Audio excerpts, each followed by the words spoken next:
What's going on YouTube? This is Low Ride 25. This is my 1987 Chevy K5 Blazer 8-inch lift kit, 35 by 12.5 inch tires, dual exhaust, Flowmaster 40s, straight pipes, in the process of putting on the dual quad shocks. I just pinstriped it, came all the way down, ran it down like so. That's how I remember them being back in the day. Then I ran it all the way back. Just put some step bars on there. 2 1/4 inch pipes. Seems like it rumbles pretty good too. Got a good sound. But anyway, I had a request to do a video on the. I'm always talking about the top reasons to buy a K5 Blazer. Someone on YouTube asked me to do a video on the cons of the K5 Blazer. So I came up with, let's see here, looks like 13 cons I could find that I've dealt with personally. So here are my 13 cons to the K5 Blazer and things you got to watch out for. Number 1, the drive shafts. The front and rear drive shafts, when you start putting lift kits on them, bigger tires, seems like they never want to line up right. So you got to have it just right, just the right size tires on there, or else they're going to get kind of a grinding noise, and you always got to mess with the yokes on the drive shafts. Seem like drive shafts are always, I'm always fighting with them. All right, I'm trying to make this brief as I can here by explaining everything though. And number 2, oh boy, I wish the gas cap was on the driver's side. I've always liked my gas cap on the driver's side.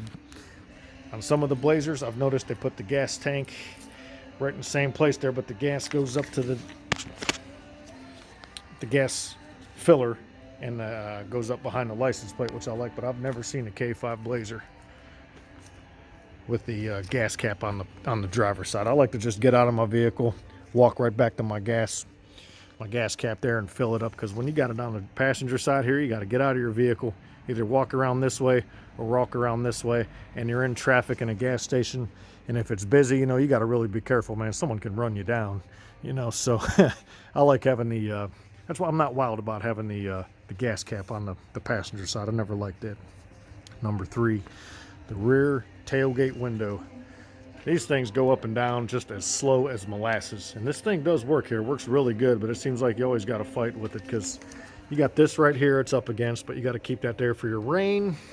You got to keep the insulation there so it doesn't break your glass when you're driving, so you got to deal with that. But I wish they could have did a little bit better job with the rear window going up and down in the tailgate. Seems like I'm always having to fight with that. It seems like you can never get it quite right. So yeah.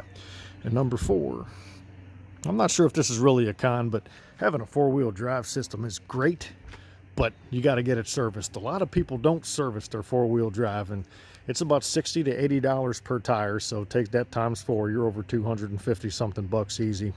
And people get out and they run their 4-wheel drive and they wonder why it don't work. But you got to get these things serviced, and that can be kind of pricey.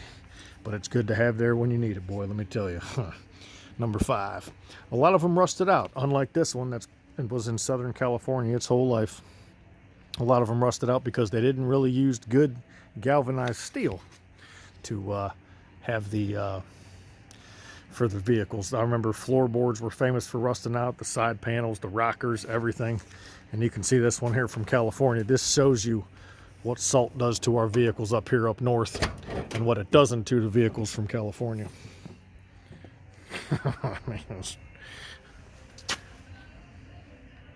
And I always wash my door jambs when I clean my vehicle. That's something you always want to do too, that a lot of people don't. Wash them door jambs. All right. Okay, now let's go back here to my list here. A lot of them rusted out, and cops usually drove a lot of them too back in the day. I remember in the 80s, cops had a lot of these vehicles, and we've all seen cops drive their vehicles. Cops beat the hell out of their vehicles. So a lot of these things got beaten, dogged, and ragged on, off-roaded, and rusted out. So, yep. Number 6, it's a bumpy ride. Unless you put the dual quad shocks on, it's a pretty bumpy ride. That's what these things were made for, though, off-roading. They weren't really built for a whole heck of a lot of comfort, but putting the dual quad shocks on definitely helps that. And now I'm going to tell you, I've used a lot of shocks in my day. There ain't nothing like a nice set of Ranchos. Best shocks, I think, for these trucks. All right, number 7. These trucks were not built for speed. If you get on it, and it'll eventually get up and get going, but it's not the quickest accelerating vehicles because it's a lot of weight. These things weigh about 4,300 pounds, so it's a lot of weight. And you know, they're not the fastest vehicles on the road. So yeah. Number 8, they're old. I mean, they're just old, and there's going to be a lot of things wrong with them. You're going to have some time and money to work on these vehicles, which is really a pleasure to do. I mean, it's pretty easy to work on, and you know, the easy accessibility all around this vehicle is just great for he's just easy to work on. Yeah, I'll just leave it at that. So yep, you got to have time and money and the patience and the tools to work on them, but let me tell you, it's definitely worth it when you're done and you got them fixed up and running good, because these things just, they outshine a whole hell of a lot of new trucks on the road these days, that's for sure. All right, I've noticed this one too. Number 9, the hard pull to the right when you step on the brakes real hard. I guess that's a good thing. If you're, you know, you got to hit the brakes real hard and you're going to the right, it would take you off the road instead of into more traffic. So that's another thing I noticed with these vehicles. Number 10, a dim gauge cluster. For night driving, they got really dim gauge clusters. The lights don't light up that good back there. So let me show you a trick. Leave this door open here. If you pull this off here, right there, and then you pull off behind the little black, there's a black metal piece that goes behind all the gauges, and if you spray paint it chrome, these will light up a lot better. Of course, it's daylight, you can't really tell now, but still, not very good for night driving unless you do that, because you almost need a flashlight to see your gauges at night. So yep. All right, so that was number 10. So 11, the strikers. This is something that you're always going to fight with unless you do what I did. There's a little trick here. These doors are never going to shut right, and they're going to sag, and they're not going to shut right, and they could have the possibility of flying open when you're driving. So what I did was took a piece of PCV pipe, took a hacksaw and cut it to fit. I took it off, and of course you got the washers back there, and now you'll see every single time when I shut my door, doesn't take much effort, and that is shut. And I will pull on it to show you. It ain't going anywhere.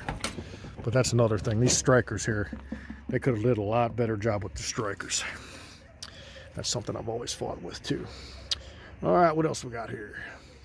Number 12, poor back seat access. You know, the 86 Blazer and back had the better seat access for the back. So let me show you here what I'm talking about here. I can take this like this and it'll fold up right there. But you got to come up here right there and pull that to get it to go forward a little bit, and then push it back, and then so you can see right there, and then you push it forward, and then the passenger's got to get in there and they got to do this and push it back again.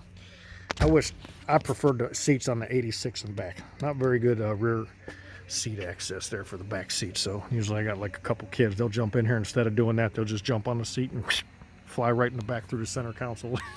So yeah. And finally, last but not least, the heavy top.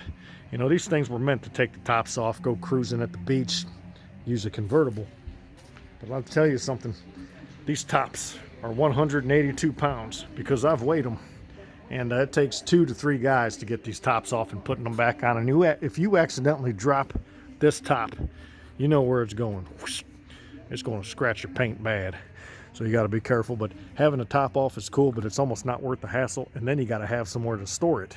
So it takes up a lot of space, you know. But, you know, if you don't mind taking it on and off, it's not bad. But I don't hardly recommend it. I rarely ever take it off, and I just leave it at that. So those are my, 13, 14 cons about the K5 Blazer. I really can't think of much else because the pros to this truck definitely outweigh the cons. All right, everyone. Hope you enjoyed my video there, everyone, and I'll catch you later. Bye.